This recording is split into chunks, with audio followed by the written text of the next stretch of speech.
Los medios occidentales mienten, tergiversan y manipulan, o en el mejor de los casos ocultan la información más relevante. Así que aquí estamos nosotros, un día más, con esta nueva entrega de Desmintiendo la propaganda occidental.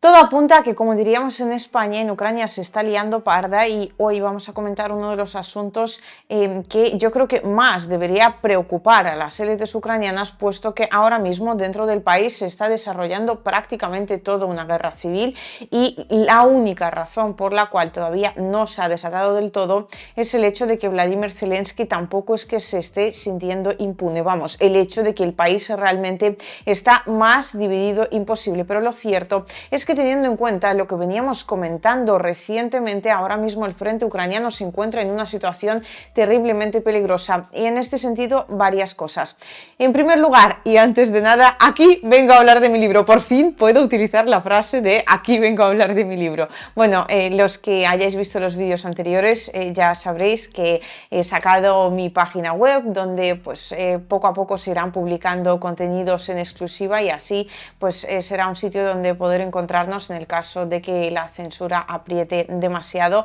Y en esa página web podéis encontrar mi libro. Sí, he publicado un libro y nunca pensé que fuera a decir esto, y por un lado aprovecho estos momentos para agradeceros el tremendo apoyo que está recibiendo, y por otro pues para recordaros que se acercan las navidades y quizás mi libro sea un buen regalo, y además pues también es otra opción de apoyar mi trabajo, porque básicamente sois vosotros quienes me pagáis el sueldo. Dicho esto, en mi canal de Telegram, donde generalmente suelo hablar sobre la actualidad tanto geopolítica como de esta región donde me encuentro actualmente, estamos hablando de Donbass, particularmente la ciudad de Donetsk, Liusivaya o @Liusivaya todo junto, como el resto de mis redes sociales, pues ahí ya venía comentándoos un hecho y bueno, pues un hecho que denota, digamos, cómo le está yendo realmente al ejército ucraniano en el frente, muy particularmente en el frente de Avdiivka. Y es que hoy nos ha llegado a los residentes en Donetsk un SMS donde se nos avisaba de que debido a los ataques de Ucrania hoy no va a haber suministro de agua, y por el momento realmente no sabemos cuándo se va a restablecer. Estamos hablando de la ciudad de Donetsk, de la ciudad de Sinovataya y de parte de la ciudad de Makeivka, las que se han quedado sin agua en absoluto, y esto se debe a que Ucrania ha bombardeado parte de la infraestructura civil que está ubicada en Yasinovataya. Los que queráis saber más sobre el tema, tengo un vídeo que hice al respecto directamente desde aquí, desde el lugar de los hechos, para que comprendáis cuál es el problema que hay aquí con el agua. Y claro, pues aparte, ¿no?, del hecho de que obviamente esto no sale en ningún medio occidental, nadie está hablando, ¿no?, de que Ucrania está dejando ciudades enteras sin agua corriente. O sea, no estamos hablando ya de agua potable, estamos hablando de agua corriente. O sea, que es un asunto muy muy serio que en Occidente sencillamente no importa. Eso por un lado, pero por otro, generalmente cuando estos ataques ocurren, por experiencia sabemos que se debe a que al ejército ucraniano no le está yendo nada bien en el frente, y además estos hechos los tenemos perfectamente confirmados en la dirección de Avdiivka en particular. Las tropas rusas están avanzando todos los días, poquito a poco, porque ahora las condiciones climáticas son algo complejas, que si hay nieve, que si agua nieve, que si después hiela. Pero lo cierto es que esos avances se están produciendo, y ahora Avdiivka se ha convertido, se podría decir, en la segunda ciudad de Bakhmut. Pero es que además Ucrania no tiene una ciudad de Bakhmut, bueno, antigua Bakhmut, ahora la ciudad de Artyomovsk, donde, recordemos, se produjo aquello que denominamos la picadora de carne de Bakhmut, sino que lo tiene ubicado en Avdiivka, por un lado, donde no para de destinar refuerzos, en una localidad que va a perder de todas, es tan solo cuestión de tiempo, pero que se empeña en mantener básicamente por la imagen que esto pudiera dar de cara a Occidente. Y luego también tenemos la localidad de Krinky, que se encuentra en la región de Jersón, donde la situación del ejército ucraniano es prácticamente igual de desastrosa. Ayer, de hecho, comentamos precisamente tanto la situación de los frentes, eso sí, con la peculiaridad de que la comentamos vista desde el punto de vista occidental, y allí pues soldados ucranianos hablaron, marines ucranianos hablaron sobre la situación en Krinky particularmente, y también tocamos el tema de la movilización y de las entregas, las rendiciones en masa que está habiendo. Y el capítulo de hoy viene a confirmar el por qué se están produciendo estas rendiciones y sobre todo también a mencionar un asunto que es de suma importancia, que en los medios occidentales obviamente tampoco aparece, precisamente por eso mismo, y que tiene dividido a todo el país entre lo que es el presidente y lo que es el comandante en jefe de las Fuerzas Armadas de Ucrania, es decir, entre Vladimir Zelensky y entre Valery Zaluzhny. De esto ya habíamos hablado en un par de ocasiones, se habían producido episodios realmente feos, el ayudante de Valery Zaluzhny fue eliminado, después también varias personas de su confianza más íntima sencillamente fueron destituidas de sus cargos, y ahora mismo vosotros igual no lo veis, ¿no? Porque los medios occidentales no hablan del tema, pero se están produciendo muchos movimientos a nivel interno en Ucrania, muchas amenazas cruzadas, las élites como que están tratando de acomodarse en esta situación nada fácil, sobre todo para el ejército ucraniano, y si una situación no es fácil para el ejército ucraniano, obviamente tampoco lo es para los líderes del régimen de Kiev. En este sentido, fijaos hasta qué punto llega, por un lado, este enfrentamiento entre Zelensky y Zaluzhny, que ahora pues se están produciendo nuevos episodios del mismo en forma de dispositivos de escucha que fueron encontrados en uno de los despachos de Zaluzhny. Bueno, eso asegura el Servicio de Seguridad de Ucrania, que no fue exactamente en el despacho principal, sino en una de las salas donde suele reunirse y donde también suele pasar bastante tiempo. Se supone que ahora mismo ya se ha abierto una causa penal, se van a investigar estos hechos y pues van a tratar de alguna manera de ver qué es lo que ha podido ocurrir allí y quiénes, vaya, no se sabe, ni media idea tenemos ninguno, habrán podido establecer estos dispositivos de escucha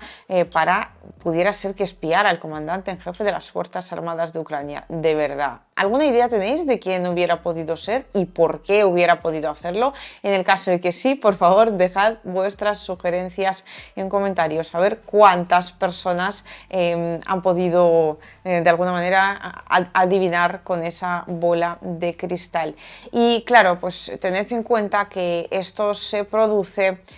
poco después de, bueno, realmente no sabemos cuándo fueron instalados, pero muy probablemente no hace tanto, porque despachos como el de Valery Zaluzhny se suelen limpiar, ¿no? En términos de revisarlos por motivos de seguridad, pues, prácticamente cada X días, y esto se produce después de que Zaluzhny hiciera unas declaraciones, otras, ¿no? Que no gustaron nada en la oficina presidencial, me imagino, puesto que habló de la movilización en términos de que ahora mismo la presidencia está tratando de reforzarla, básicamente arrastrando a la gente al campo de batalla. Sin embargo, Zaluzhny es partidario de hacer casi que lo contrario, en el sentido de volver al régimen de movilización anterior. Lo escuchamos. Стосується питань мобілізації, то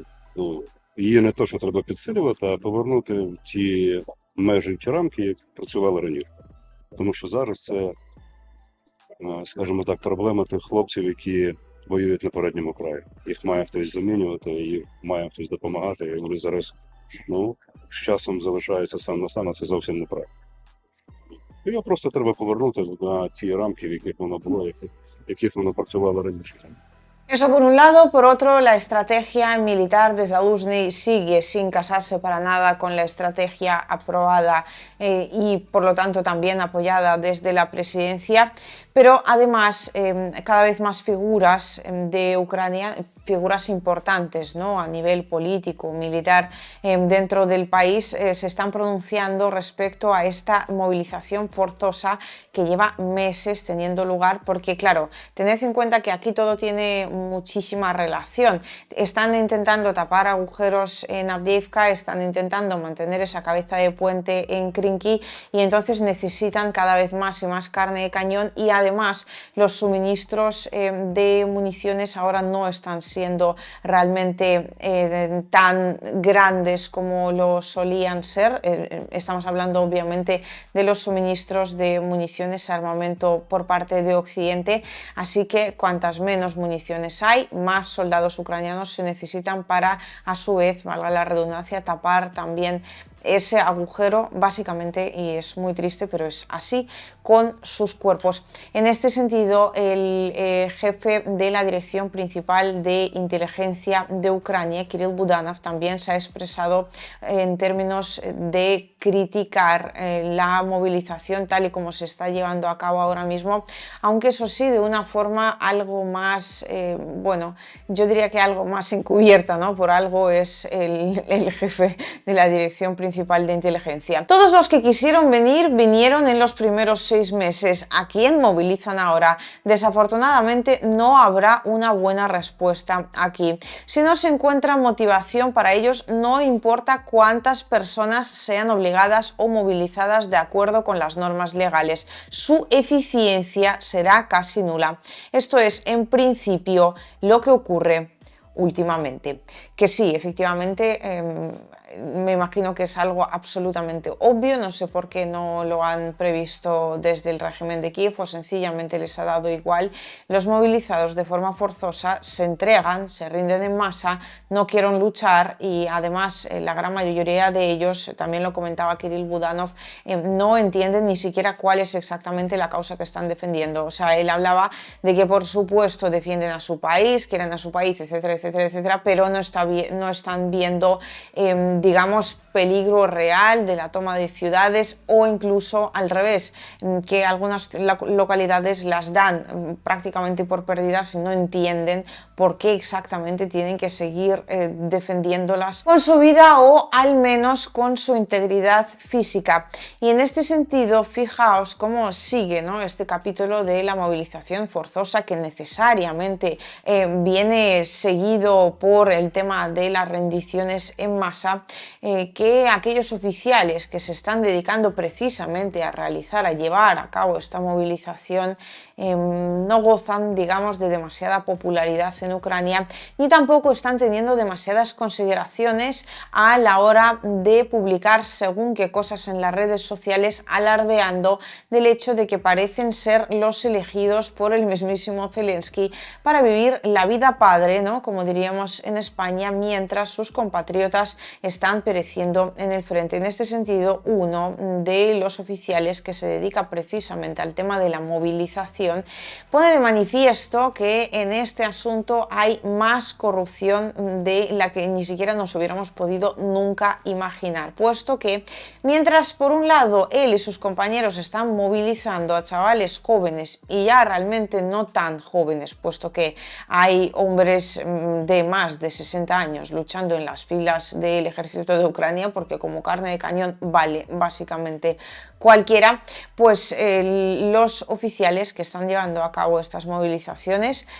al final tienen lujosas vacaciones. En este caso, uno de ellos se fue a República Dominicana. Tenéis la historia completa en mi canal de Telegram, dejaré el enlace en la descripción para que podáis acceder a él, pero en términos generales yo creo que se entiende perfectamente lo absurdo de la situación y yo diría que incluso el cabreo, ¿no?, que dicha situación provoca en los soldados ucranianos y por lo tanto sus pocas ganas de luchar y morir por una causa que no todo el mundo en el país comparte o al menos no parece compartir del todo o no dedicarle el suficiente esfuerzo y por supuesto el mismo riesgo que ellos, que esos soldados ucranianos. Dicho esto, obviamente seguiremos muy de cerca este asunto, pero aquí pues como que tratando de resumir todos los temas que hemos mencionado a día de hoy referentes al conflicto ucraniano, habrá que observar sobre todo y por encima de todo muy de cerca cómo se está desarrollando esta relación entre Zaluzhny Zaluzhny y Zelensky, puesto que realmente Zelensky tiene muchísimas ganas de eliminar a Zaluzhny. Lo que pasa es que no puede hacerlo porque desde Estados Unidos no lo comprenderían. Así que vamos, sin duda alguna no es ni el primero, ya no es el primero, ni tampoco será el último capítulo de esta curiosa enemistad, lo cual muy probablemente se traduzca también en más y más pérdidas en el frente ucraniano, puesto que la persona realmente preparada para el cargo del comandante en jefe y bueno, una persona militarmente bastante razonable es Valery Zaluzhny. Sin embargo, desde la oficina presidencial, desde el despacho de Zelensky, no paran de desacreditarlo de todas las formas y maneras posibles y generalmente acostumbran tomar las decisiones contrarias a las que defiende Valery Zaluzhny. Esto tendrá sus consecuencias para el ejército ucraniano. Es cierto que no estamos hablando de que el frente se vaya a derrumbar ahora mismo de un día para otro, pero sí estamos hablando de que el ejército ucraniano está atravesando uno de los momentos, yo diría, más complicados de toda la operación militar especial. Así que, si bien probablemente el frente de momento aguante, lo que no sabemos es por cuánto tiempo lo hará.